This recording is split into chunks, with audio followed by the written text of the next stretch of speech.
अस्सलाम वालेकुम दोस्तों, मेरा नाम है साहिल और आप देख रहे हैं इस्लामिक नेम्स चैनल। फ्रेंड्स, आज हम बात करेंगे सादिया नाम के बारे में। सादिया नाम का मतलब होता है खुशबख्त यानी खुशकिस्मत। दूसरा इसका मतलब होता है नेक। तो जिनका नाम सादिया होता है उनके लिए हर महीने की 5, 14 और 23 यानी 5, 14 और 23 ये 3 डेट्स लकी और अच्छी होती हैं। अगर बात करें इनके लकी डे यानी लकी दिन की, तो लकी दिन इनके लिए सबसे बेस्ट रहेगा बुध का दिन यानी वेडनेसडे का दिन इनके लिए बहुत अच्छा दिन है।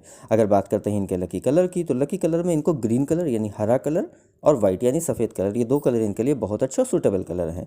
अगर बात करें इनके लकी स्टोन की, तो लकी स्टोन में इनको पन्ना यूज़ करना चाहिए। पन्ना यानी एमराल्ड स्टोन इनके लिए इंशाल्लाह बहुत बेहतर रहेगा। अगर बात करें इनके लकी नंबर की, तो लकी नंबर है इनका 5 यानी 5 नंबर इनका लकी नंबर है। तो ये थी सादिया नाम की शॉर्ट डिटेल। अगर ये वीडियो आपको अच्छी लगी हो तो इसको लाइक करें, शेयर करें, हमारे चैनल को सब्सक्राइब करें। यहाँ पर हम आपको आपके नाम के बारे में ऐसे ही शॉर्ट में जानकारी देते हैं। अगर आप किसी और नाम के बारे में जानना चाहते हैं तो कमेंट बॉक्स में उसका नाम लिखिए, बहुत जल्दी आपको उस नाम पे वीडियो मिल जाएगी। इसके अलावा अगर आप अपने नाम के बारे में और डिटेल के साथ जानकारी हासिल करना चाहती हैं तो उसके लिए इस वीडियो की डिस्क्रिप्शन में आपको एक लिंक मिलेगा, उस वीडियो को देखिए। वहाँ पे आपको जानकारी मिल जाएगी कि कैसे आप अपने नाम के बारे में और डिटेल के साथ जानकारी हासिल कर सकती हैं। तो जाइए उस वीडियो को चेक करिए और आज की वीडियो में इतना ही। मिलते हैं आपसे अगली वीडियो में, जब तक के लिए अल्लाह हाफिज़।